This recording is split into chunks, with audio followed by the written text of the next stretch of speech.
You're listening to Building the Broncos with Nick Kendell and Carl Dumler, Broncos country's leading draft and scouting analysts. Get on over to milehighhuddle.com to sound off on all things Broncos. We are live.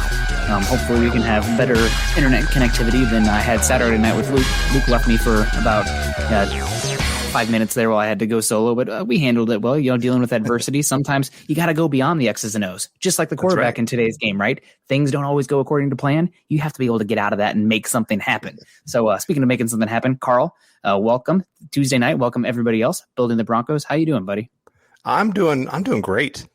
Had my trip to Vegas this last weekend. I did get to see the Roomba. Did you get a picture of you like squatting, just perfect angle, so it looked like you were, relieving yourself in it? We talked about this.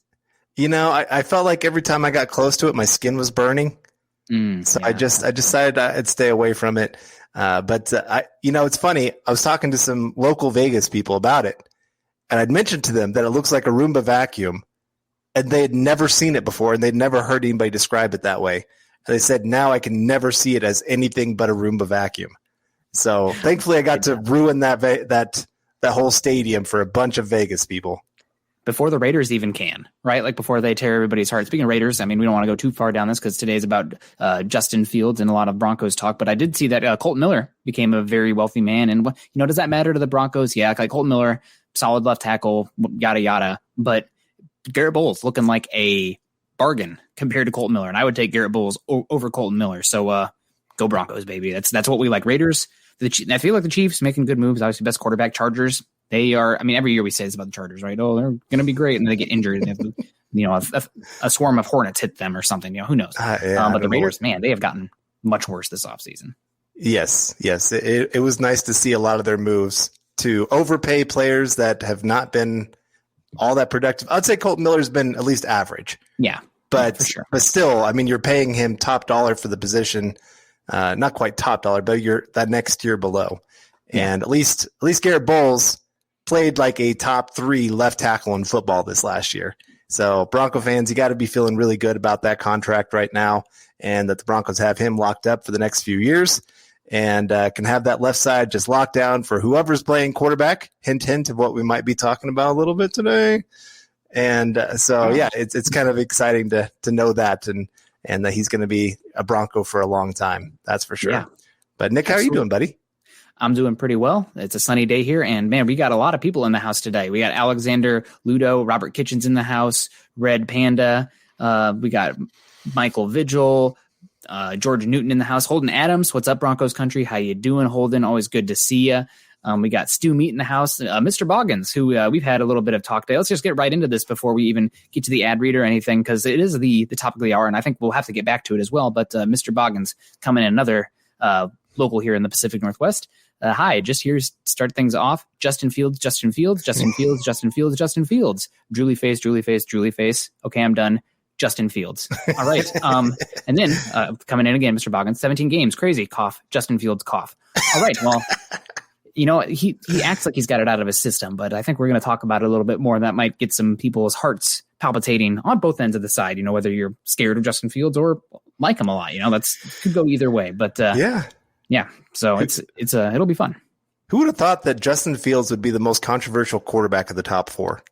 I don't, man, it is. Also, I appreciate you said top 4, because like Mac Jones, did you see the blip today of Bill Belichick next to Josh McDaniels at the Mac Jones Pro Day? Oh man, he like lofted one too deep for his receiver, supposedly accurate Mac Jones missing a ball down the field, and Bill Belichick and Josh McDaniels look at each other, and Bill just the slow shake head. Yeah, it was. God, please, San Francisco, take Mac Jones. That would be incredible. And also Kyle Shanahan, great offensive system. Maybe he's a little bit too big braining it, but like I don't understand what you're doing moving up for Mac Jones. But anyway, it's sometimes the way it goes. All right. We also want to let you know that you can follow us on Twitter. You can find me at Carl Dumler MHH and Nick at Nick Kendell MHH and John at John K. Why am I spacing the last part of it? We can't see it now.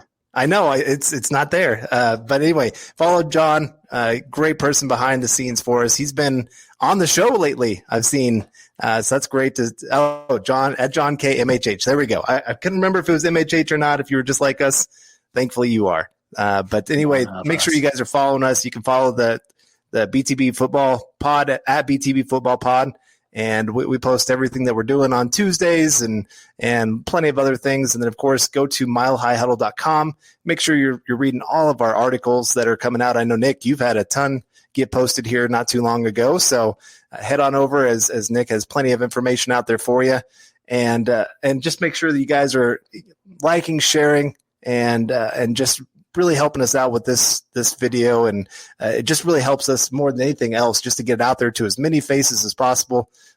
So like, share, give that little thumbs up for us. Really huge for us. This is the Overtime Podcast Network.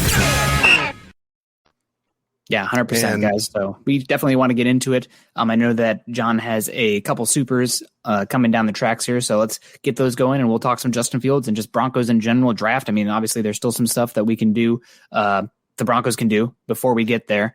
But Carl, you said you got to check a little bit of Justin Fields out today. I sat down over my lunch break, found the complete thing, and watched it. And let me tell you, we talked about it a little bit before the show, but like, the tools have obviously been obvious, like right the whole time. I don't know what we're talking about or overthinking at this point, right? Like there are questions on tape. Don't get me wrong. Like Trevor Lawrence is quarterback one in my book. I think that's pretty obvious. I don't know if you saw the Urban Meyer interview where he's like, he didn't say outright that they're taking Lawrence, but he's like, well, yeah, that's probably the direction we'll go because the ownership will make the decision. But it's like, yeah, duh. He wouldn't be in the NFL right now if it wasn't because of Trevor Lawrence, right? Like, right. He knew that he could get Trevor Lawrence. That's the only thing that brought him out of retirement because he had a pretty sweet gig, making lots of money, working half the year tops kind of thing. But the opportunity to work with Trevor Lawrence of all quarterbacks, you don't pass that up and you don't overthink the situation. I know there's people out there that have Wilson as quarterback one. I don't know. Some people mix up. I even saw somebody had Mac Jones as their quarterback one the other day. I'm like, what in the world? People are just getting crazy. And that's just where you're over evaluating. And sometimes those guys that have less tape get that bump that they shouldn't ever get. I don't know. It just gets all crazy this time of year. People just coming out with things because they get bored or I don't know. And Trevor Lawrence, top guy. Number two, though, is a huge argument of who should be there. I have Justin Fields there. Yeah. I think that, you look at the athleticism, you look at the accuracy that he shows on tape, you look at the toughness that he brings to the table. Yep. So we got somebody with Zach Wilson, and I'm not going to fault anybody for having a little bit different order. Like I said, I just think Trevor Lawrence, he's that guy that's very safe and very high ceiling at the same time. And so I think that's just an easy choice. Kind of like Andrew Luck versus RG3, where Andrew Luck, it's like, okay, you see the floor is really high and you see the ceiling is really high. And so you feel good about making that kind of pick because you know you're going to get at least an above average quarterback at the least. And with Trevor Lawrence, you know you're getting at least an above average quarterback, a top 12, 13 quarterback in the NFL from just the bottom part of it. Yeah. There's still some risk. I'm not going to completely. Yeah, injury could happen. They are the Jaguars. But the rest of them, yes, it could vary big time on what you think. Like I said, for me, just Justin Fields, I look at the athleticism. I look at guys that can go out there I think he's like Lamar Jackson, not quite to his level of athleticism, but he's just that tier below. And so when you got that running ability plus a greater arm, greater ability to throw, yes, like this video. Thank you, Mohammed. And it just, to me, he's that guy that I feel like if the play breaks down, this is the guy I want throwing the football for me. Carl, I know it's going to be boring because it's this time of year where everybody's fluctuating their opinions, but since November, we've been on here saying, like, if the Broncos have a chance at one of these four top quarterbacks, I'm sorry, guys, I'm not buying in Mac Jones, at least in the top 10. I would definitely take him, like, pick 28 to 32 to get that fifth-year option and, like, roll with a cost-controlled quarterback that can be a point guard for your offense, but I'm not taking a pure point guard in the top 10 in the year 2021 of, where we're at. I've been here. I've been saying Trevor Lawrence number one, but after that, it's pick your flavor of ice cream. Do you want Zach Wilson? Great. I love him. Sign me up. Do you want Justin Fields?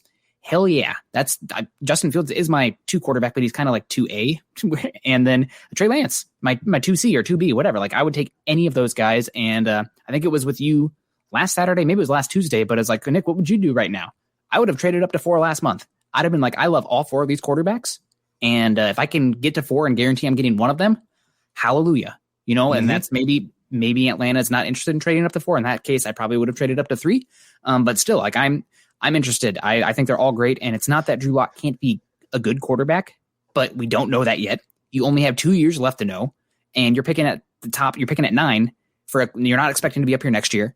And you have a chance to go get one. I mean, think about how much it took for the 49ers to get up from 12 to 3. How high is it going to take for the Broncos to get up in what is very likely a lesser quarterback class in 22 from, let's say, pick 17? It's not happening. Like, and the worst case scenario is you're like too good, and you're like, okay, we have too good of a roster. We can't go for a quarterback. Let's pay Andy Dalton $15 million a year. Like, I'll eat where's the nearest building, right? I'll eat myself off, like not for it. But speaking of not eating myself off here or eating something, Stu Meat coming in with the 199 super sticker with the smiling fox, maybe some sort of marmot, ferret. And so thank you very much, Stu. Fox. What does the fox say, right?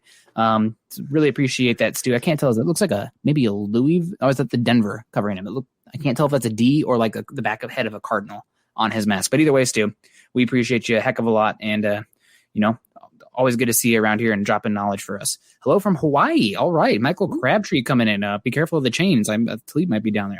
Paul Jackson, evening country. Yeah, evening to you, Paul. Good to see you rock on the Mile High Huddle hat as well. We really do appreciate that. So, Carl, I think a lot of the topics here, a lot of the people in the chat just have general opinions and conversations about the pro day circuit in general for quarterbacks. Mm-hmm. So what do you take from that? Obviously, they're throwing against air. It's very scripted. But there is stuff you can take away from it. I not the flex. Drove down from a little humble abode in Iowa down to Columbia, Missouri a couple years ago to go check out Drew Lock's pro day because I knew the Broncos were interested and I was close and I had family in Columbia. So I'm like, what, this is perfect. Let's get some access. Let's go watch Drew Lock. Got to ask him a couple questions, talk with Jordan Palmer as well. I had an exclusive one with him. That was fun. And Drew Lock's pro day, it was good. It was a good pro day. I thought you saw the traits, the tools, the athleticism where I'm like, okay, I would take a first round pick on this guy. He might bust, but I think the tools are there and Broncos played it very well. Good process to trade back and still get the guy they wanted. Obviously it hasn't worked out to date, but the future's yet to be written. But Justin Fields' pro day today was probably the best I've seen of any of the quarterbacks out there. I mean, you saw the athleticism, obviously ran a 4.440. What does that mean? Who cares? Even if he ran a 4.540, that's blazing. He came in 6'3", 225 pounds, I think, which is maybe give or take a few digits there.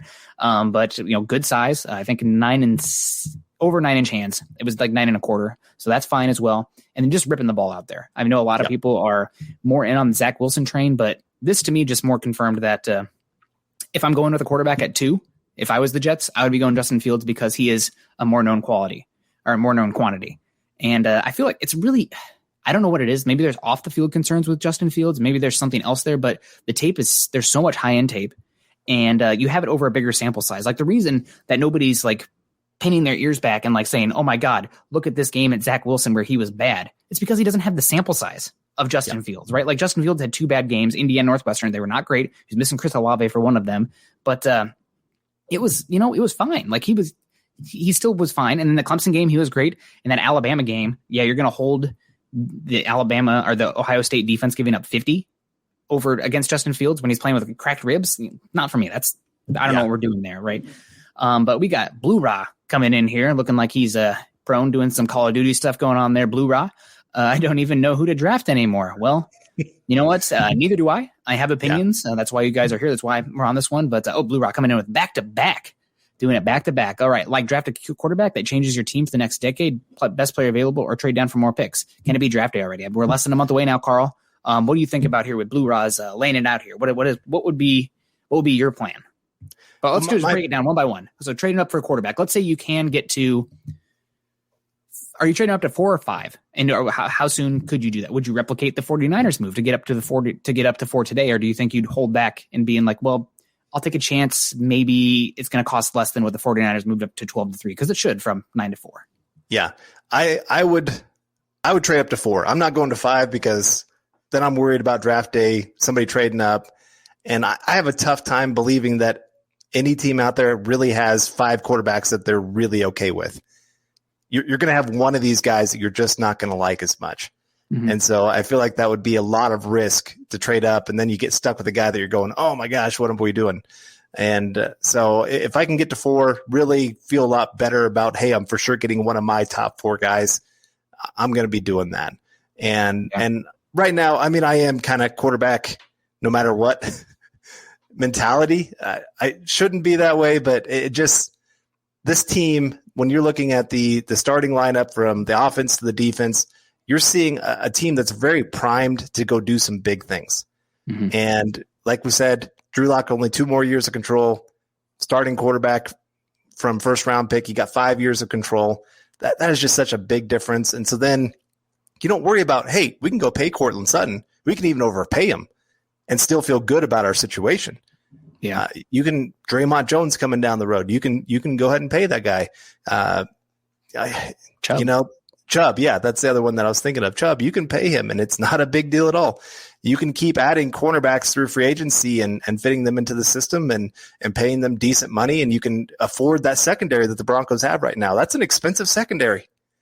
Yeah. If you want to keep that past this year, you're going to have to make some decisions there at the quarterback position because you can't afford Drew Lock and that secondary if he's going to get paid, even decent quarterback money. And even average $10 million in a year where it's a lower salary cap, right. So even average quarterbacks are getting big money. So it just, that's the name of the game when it gets to that kind of position. Like I said, I have my order of quarterbacks that I like, but I can get on board with any of them because I feel like there's a system out there that makes them work. You just have to have an offensive coordinator that's willing to adjust to the talent that you have. Yeah. Sidebar real quick, offensive coordinator. Before I was kind of more of a Shermer apologist, injuries last year, new system, quarterback was throwing away the ball like crazy, not super accurate in the quick game. Those are all things that make issues with, running your offense in general, right? Like he operates 100 times better in play action than the non-play action, but like Shermer wants to run from the shotgun. So actually how much play action can you actually use, et cetera, et cetera. But little birdie told me that the Broncos, specifically Shermer, is interested. His number 1 plan is Nick Foles and Najee Harris. Get out of here, Shermer. I'm done. That's enough for me to just no, you lost any goodwill or, patience from me. Get out. Speaking of, don't get out of here. Brian Greenfield coming with the super chat from YouTube. Love the MHH pods, Brian. We love you. Thank you so much for showing some support and some love. We really do appreciate that. And everybody, all the super chat superstars, you guys are fantastic and really just help to keep the lights on in here. Speaking of another one, best show ever, showing up with Brian Bowman with Zach and Chad over his shoulders. Ooh, I don't know which one's the angel and which one's the devil there. You got to let me know. I think it's more of a Carl and me. I'll be the devil. I can even do like the Ace Ventura horn hair, and Carl, obviously the man of the cloth over here. But thank you, Brian. Go Broncos, and we really do appreciate you. Yeah, for sure. And Dahine, sure, that's what we'll go with. Of course, the picture of the monkey. Oh man, that's always a fun one. But really appreciate the $10 super chat. Unless Denver trades up to 4, I don't see a Denver trade happening before draft day. Looking at just the skill set, where does Darnold fit in with the top 4 draft picks? # Nick's REI fund. There you go, Nick. It was Nick. just a $20 coupon for them. So, now I got the devil horn actually coming up on that one. So what's going on? I think Darnold, I would have him as the 5th quarterback right now. I think he would actually be pretty close for me with him and Zach Wilson, given I think there are a lot of similarities there with the off-platform ability to get out, but not always the best in structure. And, you don't really know about them under pressure as much, at least Darnold coming out of USC. You cannot look at them in a vacuum as much because Darnold is you have to make a decision right away. If you trade for him, you have to make a decision right away if you're going to accept that 5th year option. I can't imagine any team doing that because I think it's just under 19 million. That's probably not happening. Right. So that's 1 year of control. And also he's damaged goods at this point, right? There's been 3 years in New York with a bad system surrounded by a bad team that we're not sure. He could be mentally fried. There's that video of him. Everybody made memes about it, but I'm seeing ghosts. Well, playing with Gase on a terrible New York team with kind of a little bit not such the alpha personality as Sam Darnold, that might fry a guy. So you cannot discount all those other factors. Right. Yeah. He'd be number 5 for me. And I like Darnold, but just the situation with the contract. And like I said, I think he's developed a lot of really bad habits, and it's going to take a lot to break him of that. It's the same problem I have with Drew Lock too. They both have really bad habits that have not been fixed. For Darnold, they've gotten worse while he's been in the NFL. Lock, we haven't had as big of a sample size to be able to tell one way or the other, but I'd say his footwork got worse from his rookie year to his second year. I thought he improved a little bit his rookie year from what I saw in college, which gave me some hope of, hey, maybe this guy's really turned around, maybe getting some good coaching. That's making all the difference. And then he came back this second year, and all those bad habits were right back where they were before. I don't know if everything that's been going on with just not having an offseason, not getting around the coaches as much, if that made that kind of difference on him. But it just that's why I've really cooled off a lot when it comes to Drew Lock, is because I thought, hey, he's starting to show some signs that he might take that next step, and then it's one step forward to 3 steps back. This is the Overtime Podcast Network. And so for me, for Lock, it's more so for me for Lock, and I feel like I have this kind of persona starting to get on Twitter where I'm becoming the heel, and like I make memes for the sake of content because, gosh, if the Broncos are going to be bad, at least let's laugh about it, right?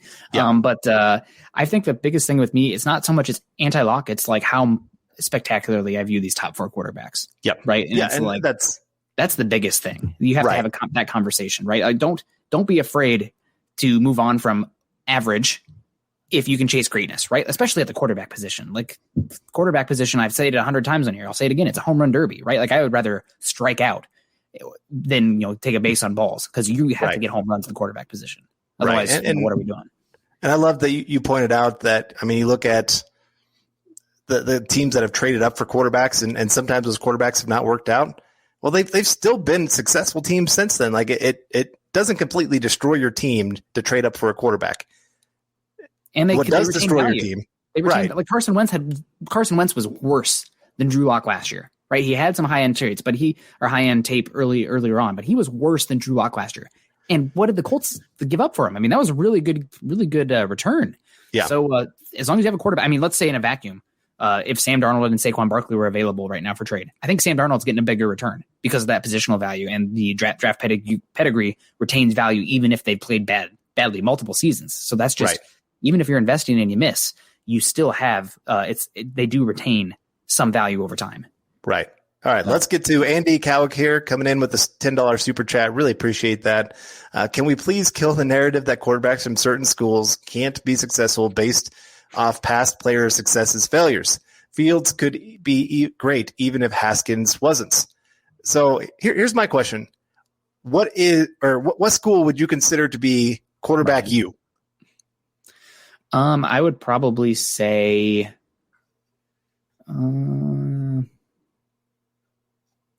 man, I don't know. I thought one would come to my mind pretty obviously, but nothing really did off the top of my head. I'm still thinking maybe Ole Miss because they had Eli and Archie, but like I don't know. Like that's a tough one.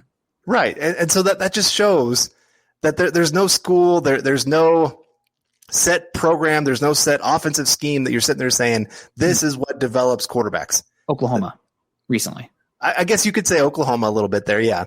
But beyond that, there's just not a school out there. Texas Tech, most people are like, oh man, this school, their system, that air raid system just doesn't produce any kind of quarterbacks. And now it has the best quarterback in football. Where Aaron Rodgers was, Cal, the system he was in, everybody was like, this does not work well in the NFL. This guy that has no chance. And boom, he's just won MVP. So right there, I think we just have to make sure that you're looking at the traits of the player, nothing else. But all right, Chris Hernandez coming in here. Cheers. Thoughts on the 17-game season and 3-game preseason. # click those little thumbs up, everybody. Yeah, absolutely. Thank you very much, Chris, for the super there coming over on YouTube, rocking the gator and the mug. Make sure you guys check out the store, as well as Chris is obviously a patron there. And cheers. Also, I need to get myself an adult beverage after the show is over. I came in right from work, so I didn't get a chance to grab one. But thoughts on the 17-game schedule and 3-game preseason. It is interesting. It's pretty much a dichotomy between the reason it passed is because all these young players didn't want a lockout. And so they're like, okay, we're going to vote for this. And then the old players are like, whoa. No, because they already had their money and the players didn't. The younger guys don't have a nest egg, right? Like they need that cash compared to the older guys. So it passed because of that, but it was completely split from that way. I mean, just like all freaking votes these days, right? Everything's split one way or the other. I think, I mean, more football, that's good in a vacuum. However, with how the Broncos have been playing recently, and there's nothing more painful than, I mean, it's better than no football, but like a meaningless week 16 game where the Broncos are playing like Detroit or something. Oh my gosh. Like I'll watch it because I'm, give me all the pain, but that's gotta be tough for everybody. And it's also gonna be tough for the players, right? Like to keep up there, keep risking injury, even if you're not playing for anything at that moment. But I think it's inevitability. At some point, we'll get the 18 game schedule and a two game preseason and more money for the NFL. And right, I guess that's a good thing because guys get paid more then. I'm happy just for the more games and more. I mean, imagine if we had another extra game to evaluate Locke, right? Feel already a little bit upset that we didn't get to see him versus New Orleans because the Broncos offense took off directly correlated with Melvin Gordon taking off and going against that New Orleans run defense. Maybe we would have actually seen a little bit more of like, okay, what happens when the run game isn't working? Didn't get to see that. That's my thoughts. And we got Muhammad coming in here as well. Braun and St. Carl into house. St. Carl. Carl, what do you think about that one? The patron saint? What are you the patron saint of? I guess Bronco hats. I don't know. Oh man, I put it on a T for you. What was that? Jake King coming in here, $4.99 on YouTube. Thank you so much, Jake. I haven't seen you around these parts before, but thank you very much for the question. I've seen Jake. Eric Stokes, you have? Okay, well, yeah. I respect the King. If Eric Stokes is available at pick 40, would it be a reach to take him there? He's my favorite cornerback in the class, and you can never have enough of them. Carl, on a dish for you. What do you think? Okay, yeah. I think it would be a decent pick at that point. He's not my favorite cornerback. I mean, you saw some of the testing where straight line speed, the guy can compete with anybody. You ask him to start going some sideline to sideline stuff, and you do see some hangups in his game. Mm-hmm. And so that is a worry for me, but I do think he could be a decent fit in this scheme. He's got that click and close ability. He's got, he's aggressive. He has no problem taking on anybody that's out there. And so I do think it's a decent fit. It's just there's other cornerbacks that I definitely have ranked above him right now. Yeah, I like Eric Stokes a lot. His agility drills do scare me. I think he was like in the 5th percentile and like 7th percentile for his 3-cone shuttle and his 20-yard shuttle, which that would be not as much of a concern if he didn't also look stiff on tape. So that just kind of confirms the tape when you have those testing metrics. But he is extremely explosive in a straight line, and he's got good size. Pick 40, this is such a kind of a pussyfoot around it. Like, I would like to see what the rest of the board looks like at that point. But if the Broncos took him at 40, I 110 billion% agree with your last point. You can never have enough cornerbacks, right? That's a position we've seen it the last 2 seasons with the Broncos. Once the defense, you lost Von Miller, you lost all these guys, didn't implode completely until the cornerback room was shredded. And in the AFC West, which is quickly becoming the Big 12 of the NFL, given all the speed and the quarterback play, you got to have depth at cornerback. And even though the Broncos, you have 4 guys right now, if they want to take another one, especially with 2 of them coming up on the last year of their contract and another one with injury concerns, I don't think you can overinvest at the cornerback position at this point with how the roster is currently constructed. So Stokes at 40, I could see it. Want to see what the rest of the board looks like, but emphatically agree with your last point. Stu McPeak coming in here with a $9.99 super chat. Stu, I got to go ride some planes this week, and definitely missed being on some planes. But who's our number 1 pick is what Stu brings that into the table. Oh, man. This is honestly, the Broncos are such a wild card this year. Mm-hmm. Like the last few years, we've kind of known. Last year, we knew wide receiver was pretty high on their board. Mm-hmm. That at least within the first 2 picks, they are going wide receiver. This year, they really could go so many. They could add to any position on the roster, and you could be other than like kicker, fullback, running back, punter, running back. Yeah, they might be. I know it's true. They might go that way, but really, you could say, okay, that makes sense. They don't really have a huge hole on the offense or defense right now, but at the same time, they have some spots that you're like, yeah, that deserves an upgrade, or yes, that's a position like cornerback where you're going to need a guy next year for sure that's going to be in there starting for you.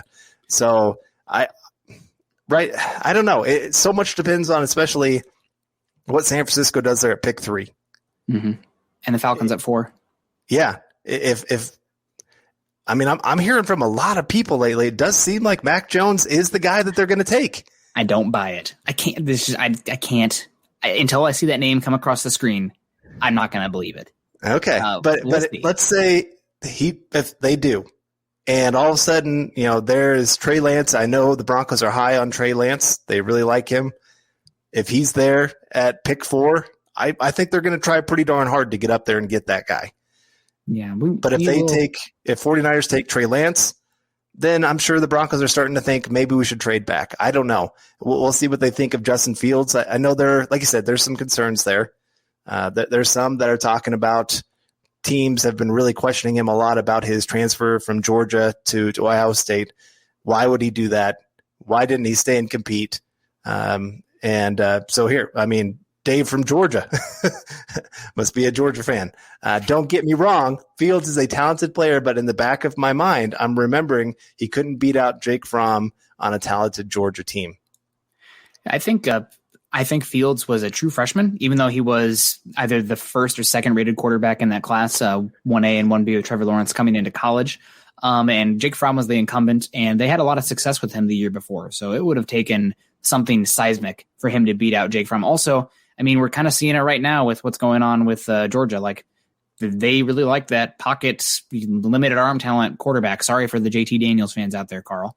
But it's just like, give me more, right? I need more. And they'd rather play like that early Alabama defense that, I don't know if you saw the recent Alabama interview with Saban talking about how his philosophy has changed. It was really awesome. Georgia's still kind of in that older Alabama where it's like defense and run the ball. And that's not really where the game is going. Especially the college game, you got to score points, and the more the better.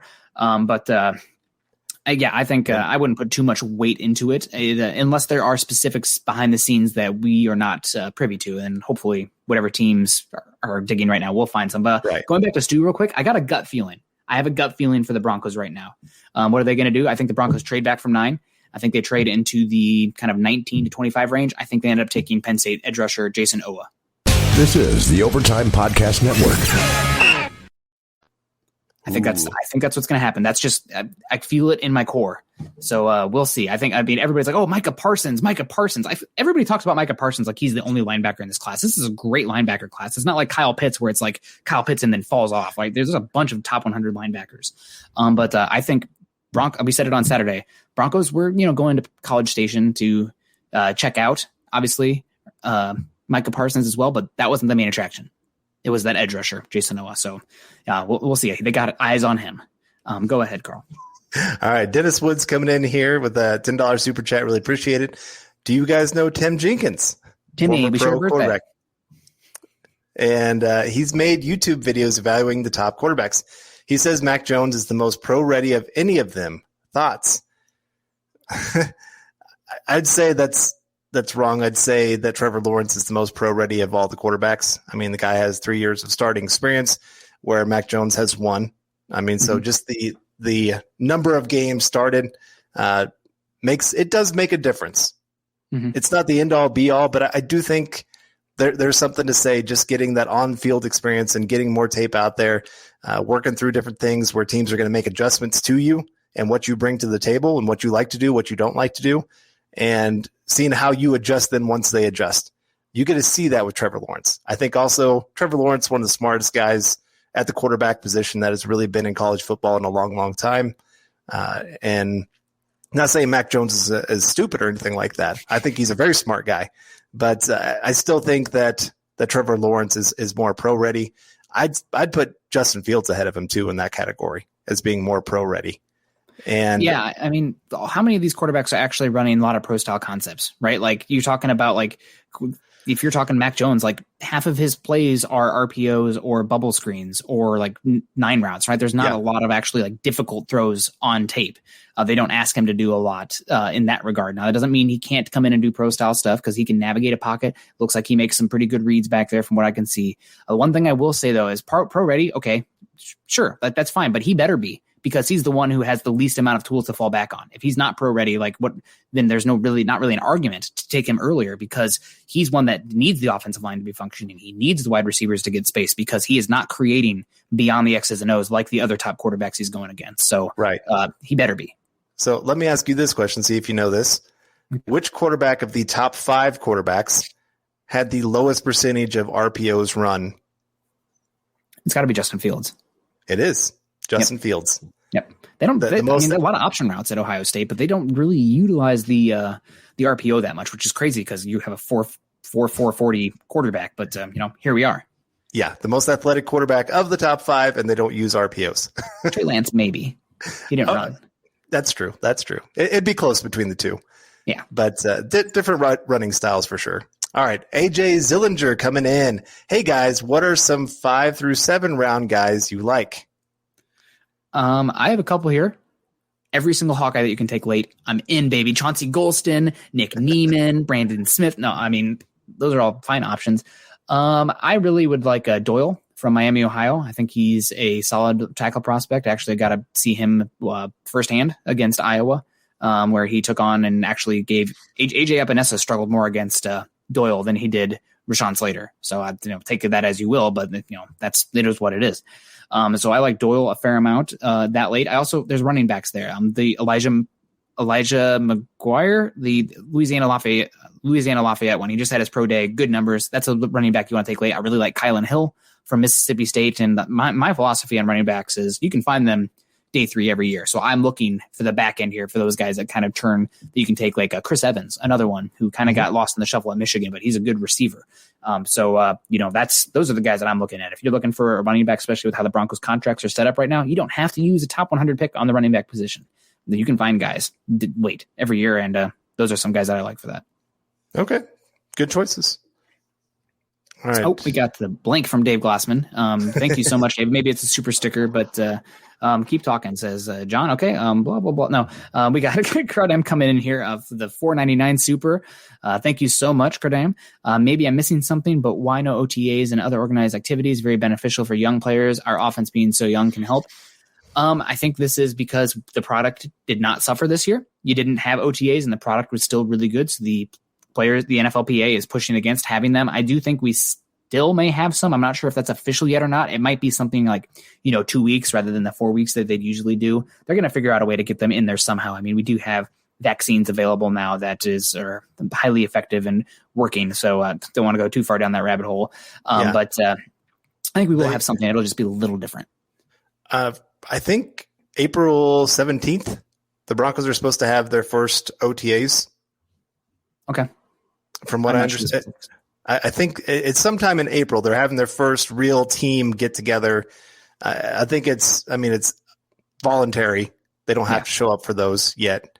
But I think there's going to be still anything they can do online, they're probably still going to do online for at least this off season. Hopefully by next season, we're back to normal ways of doing things.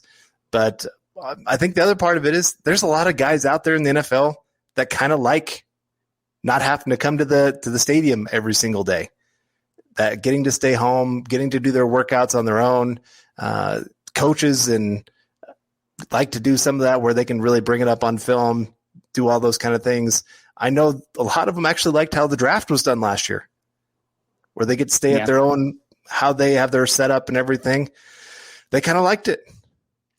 So you might see some of this get actually adapted once even things get back to normal, still stay within the system, just because, one, it saves some money where not everybody's having to drive to, let's say, Las Vegas and set up all their team facilities and everything else. I mean, you saw it with the Broncos. What was it? The Combine. They didn't bring Fangio's the only one that came, and some of their scouts and stuff like that, but they left the other coaches to watch film. So, all right, we got Levi Hope coming in here wearing the gray shirt. Always love it. Always great content. What's more likely, Paton trading up for a quarterback or getting a quarterback later in the draft? Oh, that's a tough one. I would say getting a quarterback later in the draft. There's so much risk involved. I mean, especially Paton starting right off the bat. You're throwing a quarterback into a crazy situation of one, you have a coach that possibly could be fired next year.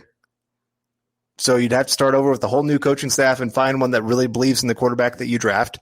You're putting a lot of eggs in the one basket of saying, hey, maybe we do trade 3 first-round picks to go get this guy.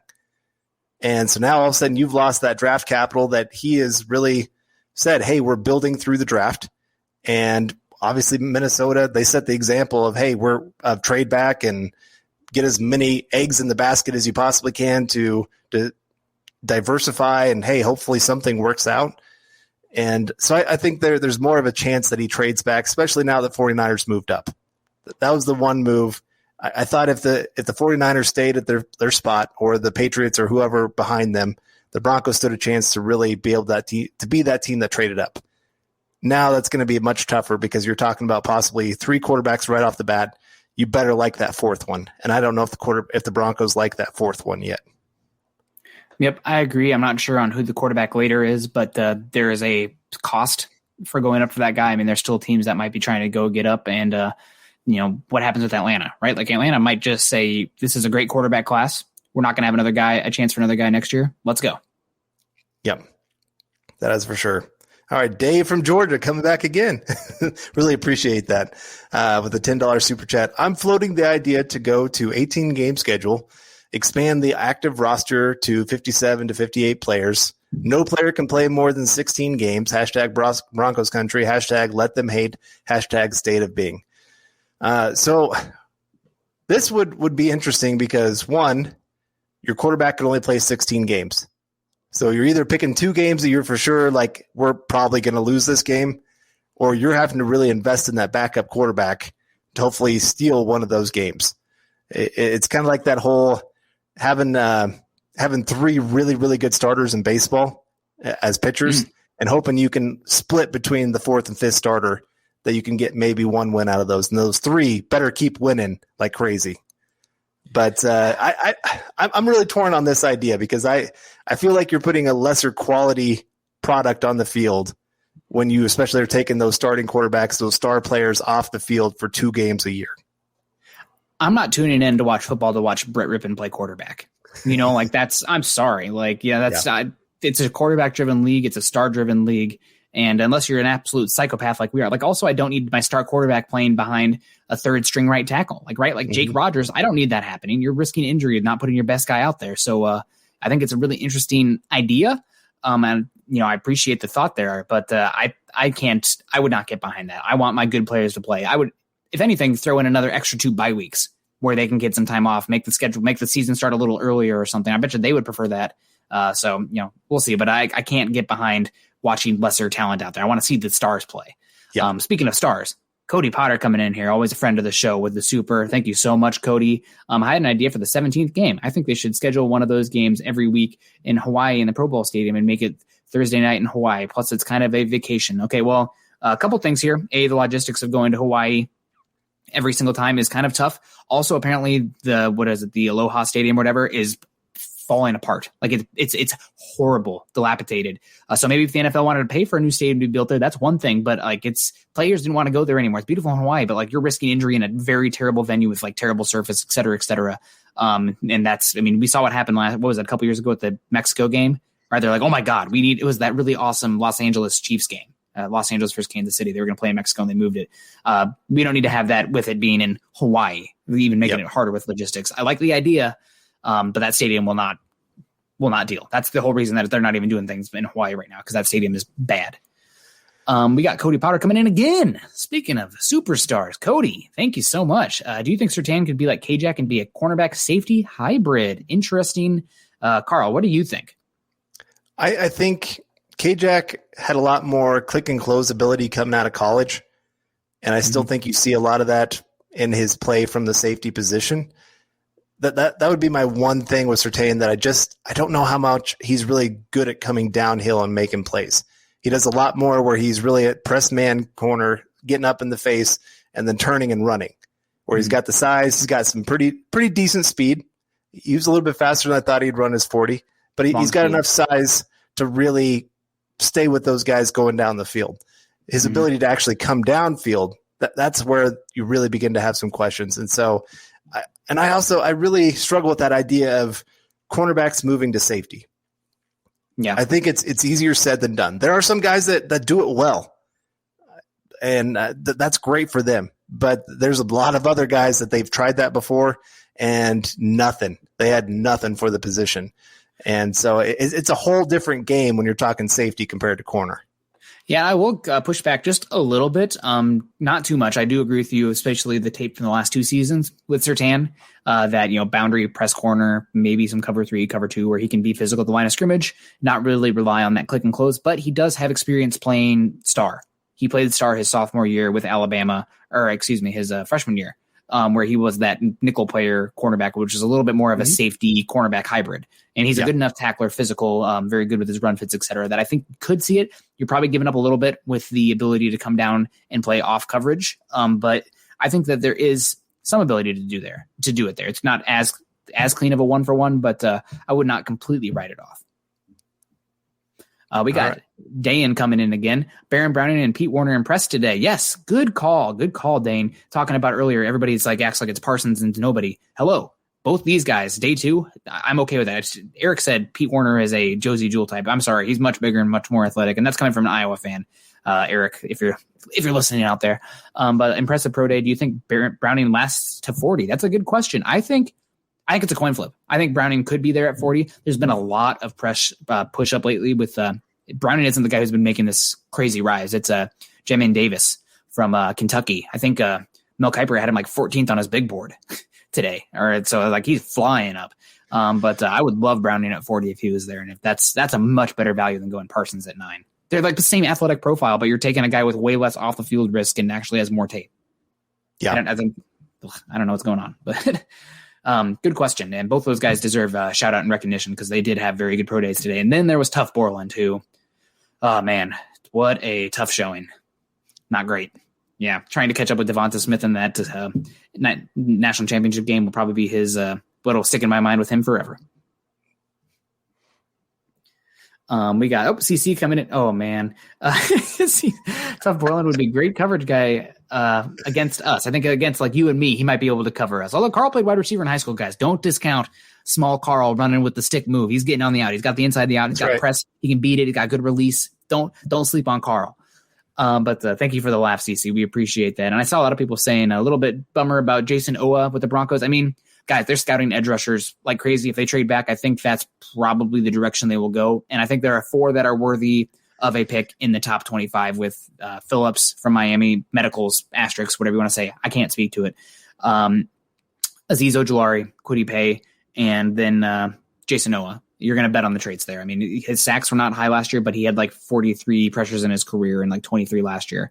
Pressures translate more than sacks. Sacks fluctuate. So there's that. Here's my question though against that. Okay. So we talked about this with Clowney, that he was great at getting pressure, but he couldn't finish plays. Yeah. Does Owa have the same problem? Very possibly, but I'm not using the number 1 overall pick on Owa. Good point. So I think Clowney's profile, it would be worth the 20th overall selection. And if he hits, okay, or if he hits as much as Clowney, I think that's okay on a rookie contract. But also he has a lot of similar measurables and career path to Daniel Hunter, who only had 4 sacks his last year before he fell to the 3rd round. So bet on traits, especially with the edge rusher position. There's no position that is more correlated to these are the traits that the guys succeed, and they're the ones who are picked early and they end up being good. All right. Go ahead. I was going to say, James Mass coming in here with a $5 super. Oh, screen. John, what are you doing, John? That one's on me. We took a little bit there. Okay. All right, there we go. I think Atlanta values wide receiver over quarterback. Maybe get Julio Jones replacement. Laugh out loud. Well, I know that more than wide receiver, I've heard that they are linked to a certain tight end, Mr. Pitts from Florida. Pass catcher. Yeah. Pass catcher. There you go. Weapon.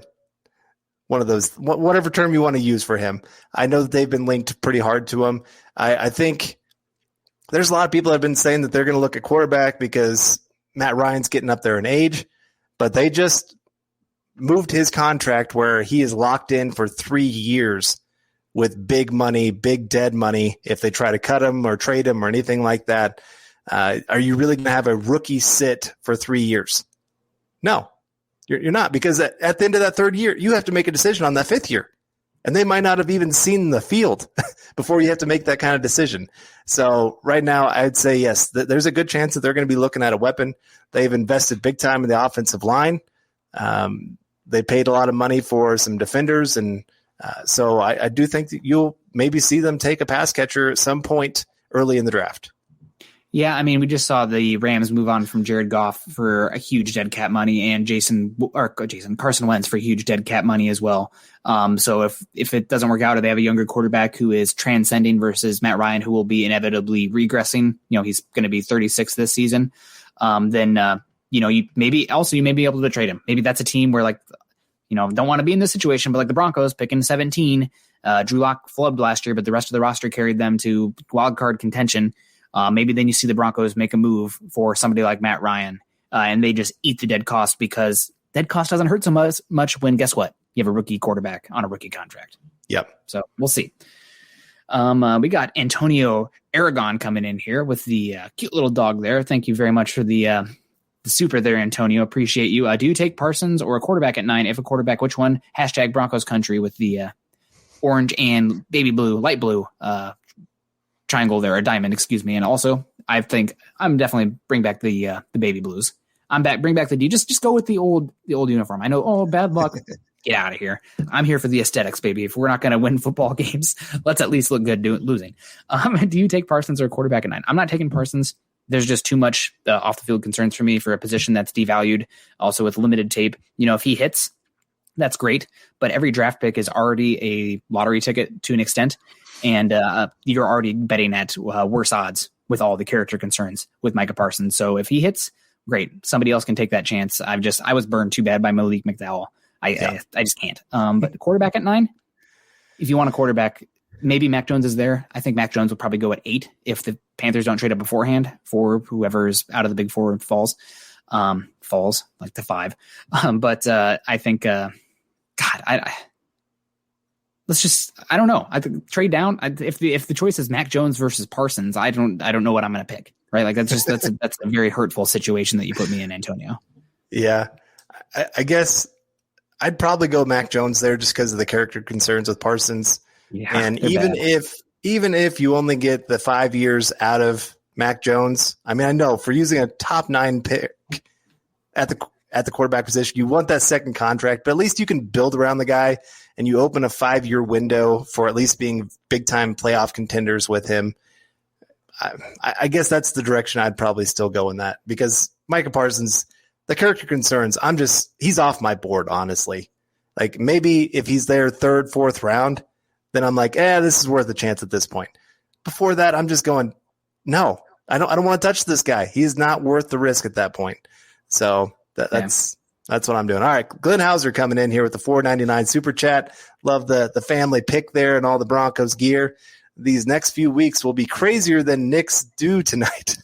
Hashtag Knicks Gel Fund. Hashtag Carl's First Class Ticket Fund. There we go. Gel? What is it? The 1990s? Right, we're not using gel anymore these days. Get out of here. It's a hot boy summer right now. Like I got some sort of product in here. I don't know. My wife said, "Here, use this. Be like a little bit of natural curl and waves in there with a little volume." And I said, "You like it? Just like you like my Manscaped Refined Cologne?" All right, I'm in. I don't care. I got hair that I can flaunt. He won't be listening anyway. But my sister's fiance, he's getting a little thin.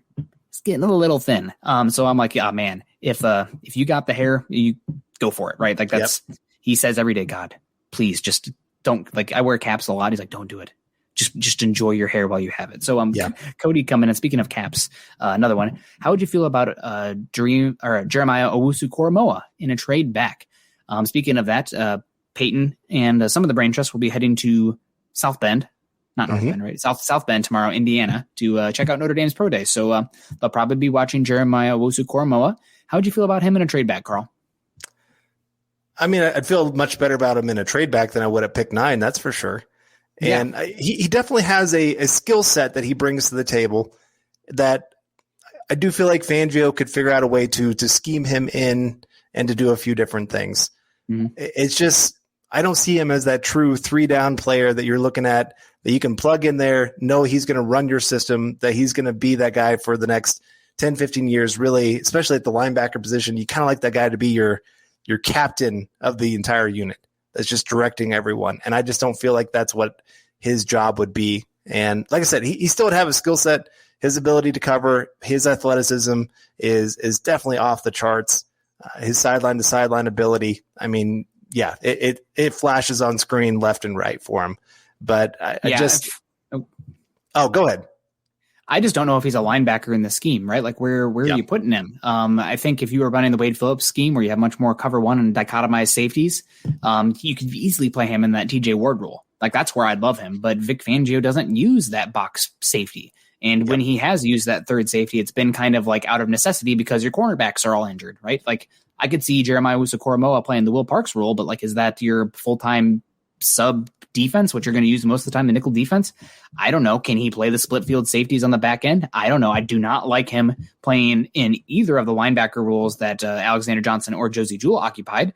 But if they took him and you were looking like, hey, we got a lot of great tight ends in this division, and we need some speed and athleticism and coverage ability over the hash marks, and that guy can do it. I think Fangio would make it work. It's just, it makes me uncomfortable from my position because I haven't got to pick Vic Fangio's brain on it. Unfortunately, he hasn't returned my calls. I keep sending him meatballs. He says these are inadequate.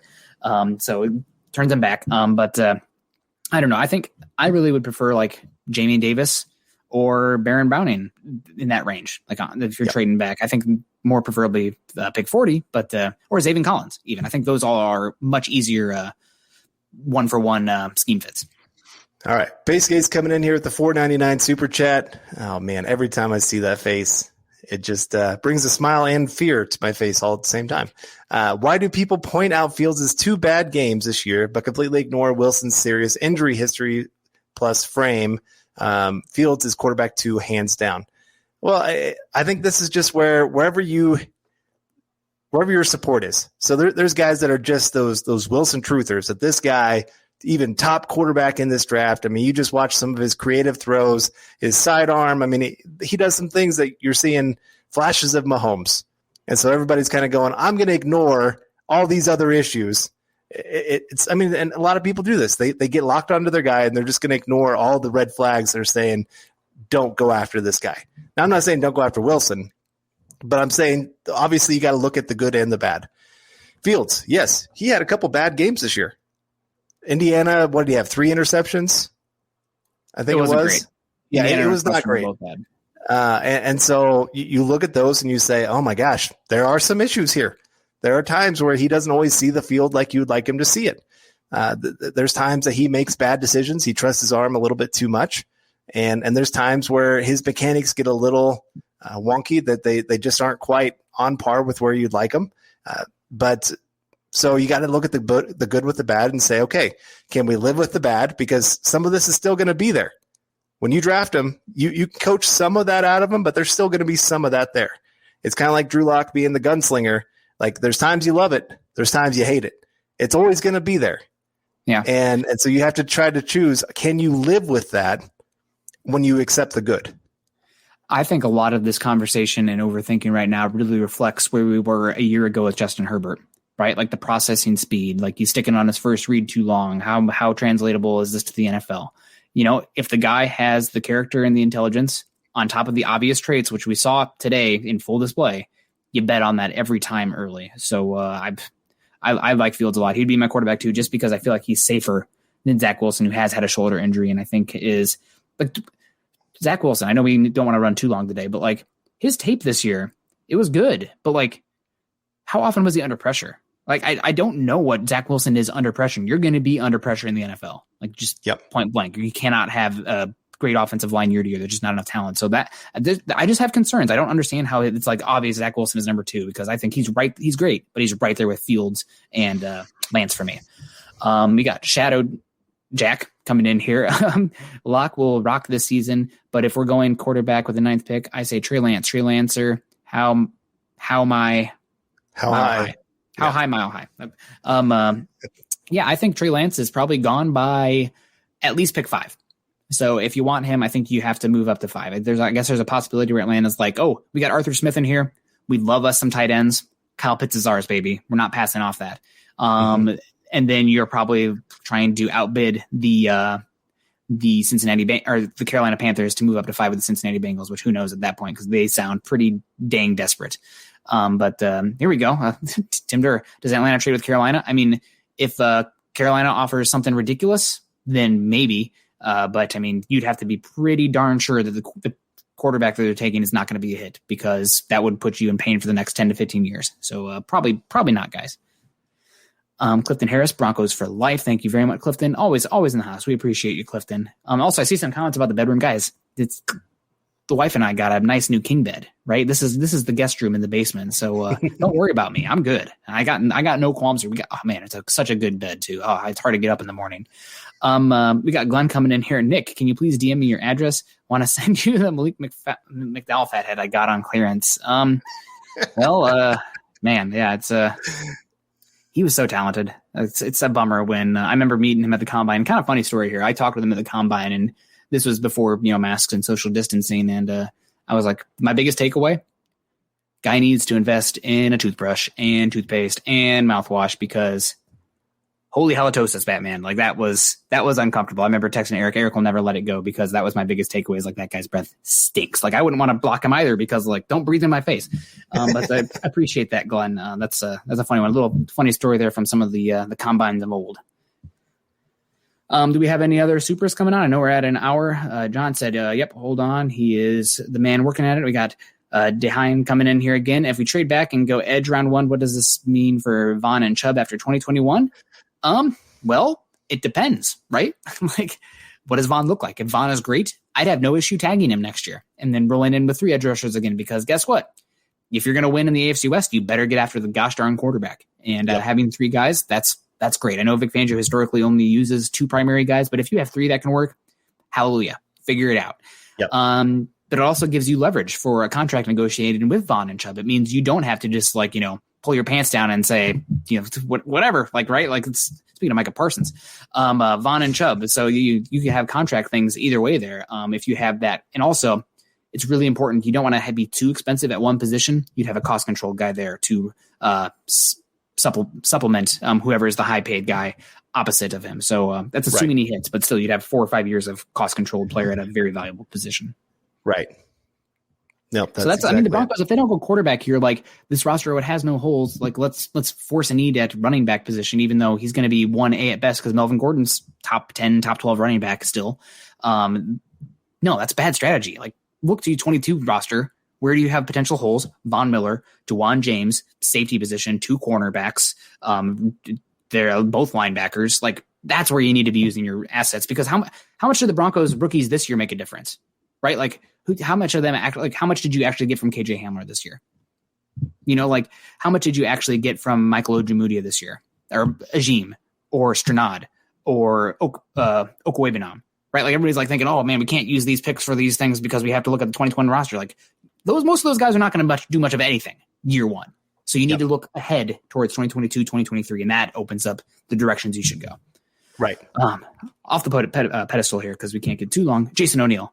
Who saw or heard Tommy Togiai and his impressive bench reps with 40 at 225, not to change the subject.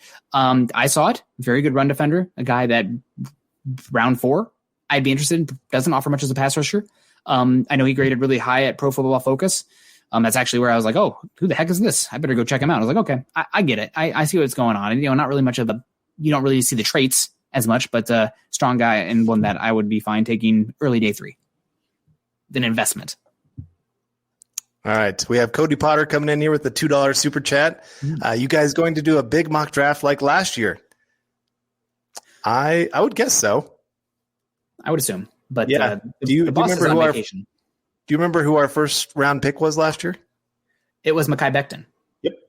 We pushed hard for that. And somebody, I don't remember who it was, like, oh, Mekhi Becton, that's way too early for him. I'm like, he's pretty good. That guy's worth a shot. That's another one. You're betting on traits. And while he wasn't Tristan Wirfs last year, I think he was actually better than Jedrick Wills and definitely better than Andrew Thomas. So Broncos probably would have been in a pretty good spot if they had a chance to take Mekhi Becton. But happy with Jerry Jeudy. Wish we could have gotten Tristan Wirfs. Gosh darn it, Shelby Harris batting down the ball. Whatever. Jesse Edrick coming in. Jesse, thank you so much. Ian Rapp said the 49ers considering picking Mac at 3. Thoughts? I'll believe it when I see it. If there's a coach out there that he could be successful with, it's Shanahan. That guy makes quarterbacks look good. And I do think Mac is a decent fit for what he does. You look at Matt Ryan having success, Jimmy Garoppolo having success. You see some of those same traits in Mac that even Mac he's probably the most athletic of those 3 guys that I just listed. So there's a chance that you could see that happening, and that I think Kyle Shanahan has a certain type of quarterback that he really likes. But at the same time, I think there are times where you really want to have that guy that can do a little bit more. We saw it with the Rams this year. Goff. It's not that he's a bad quarterback. It's just, do you really believe you can get over the top with him? And so I'm really questioning which way the 49ers are going to go with that. You got your traditional Mac Jones that fits, but maybe this guy that can help give you just a little bit more. Yeah, speaking of tools versus not, how do you think Kyle Shanahan left the 34-24 game against the Bills, where Josh Allen went 32 for 40, threw for 375 yards, 4 touchdowns, and 0 interceptions? How do you think he felt about that? That's all I could think about coming back to having a really traitsy, arm talent, athletic guy. I think it's going to be Trey Lance, and I could see Justin Fields. I think it's going to be Trey Lance, but again, we'll believe when we see it. If Glenn Hauser coming in again, if McDowell's dental hygiene is that bad, no doubt that he needs the Manscaped coupon code. Absolutely. Gosh, man, I would not probably, let's see, do not eat. So maybe not, but that's a good shout out there. And always, hashtag thank you ad sponsor. Right. John, we got anything else? Okay. Well, guys, we appreciate you very much. Unless anybody's got any last minute super chats, I better get out the, John, you weren't here last week. I pulled out the air horn. So if there's any last minute ones, buzzer beaters, then we get it going. So be ready, because it is loud, folks. I make sure I won't do it directly in there. But that's going to do it. And Carl, stop me, because I am closing us out here. So stop me if a super does come. But guys, it's going to do it for Building the Broncos this week. We appreciate you so much. Every Tuesday night at 6:00 Mountain Time, we will be here. Obviously, it's the off season. Things will be a little different with the summer, but we'll try to be here as consistent as possible. Carl and I, Building the Broncos. Make sure you find us both on Twitter at Carl Dumler MHH and myself at Nick Kendell MHH. Also, make sure you find John on Twitter at John K MHH. That's JONKAY MHH. Go on over to milehighhuddle.com for all of our written content and community content. I have about 40 articles this month. So Chad hasn't published them all yet, but been very busy. And that's great, because Broncos have had a very fun and optimism-inducing offseason so far. So that's great. Guys, make sure you head on over to iTunes, leave us a 5-star rating and a comment. Also, most important thing you can do for us, like, subscribe, and share if you're joining us on YouTube. Click that little the bell emoji. That's for notifications, so you'll get a ping when we go live, so that way you can join us every single Tuesday at 6, but also all the other shows as well. For Facebook, guys, I see how many we got. 47 right now. Josie Jewell numbers there for the likes, reacts. Maybe we can get it up to 50. 50 is a nice even number, or maybe even 48 for Von Miller when he was with Texas A&M. I'd love to see him go back to 48, but click those thumbs up if you're on Facebook. That really helps us a lot. Doing any of those can help us bring you these shows every single week and help us reach more new audience members. And it's not just this show. It's Chad and Zach with the Huddle Up podcast. It's going blank, Lance and Eric with the Dove Valley Deep Divers, and of course Luke and myself for the Mile High Insiders. So every single day we're here. And also a shout out to John, who's been filling in for Chad this week while Chad is getting some much needed R&R. So shout out to John for doing that as well. Guys, you can follow us on Twitter at Mile High Huddle and at BTB Football Pod. Carl, you got any plans the rest of the night? I'm going to go home and get a couple things done with the family, because we just got back from vacation. So I got to get everything kind of cleaned up and organized. And then I'm going to come back and work because, it's kind of my busy week for work. Okay. Little thing called Easter gets a little crazy. So I've got things Wednesday, Thursday, Friday, Saturday, Sunday for different things going on. So a little busy this week. Also, we got to 51. You guys are the best. We really do appreciate that. Right there at the end. That's that is fantastic. You guys really helped me a lot. I wish I could pull up Mr. Boggins' Justin Fields bit again, but it's way up on the chat. I won't get there in time, but thanks guys very much. We'll see what the Broncos do. Either way, it's going to be exciting and thought-provoking, and we'll have a lot to say, and you guys will have a lot to say about it, and we'll all talk it through together. Stay safe, everyone. You've been listening to the Huddle Up Podcast. Join Broncos Country's deep divers at milehighhuddle.com to keep the conversation going.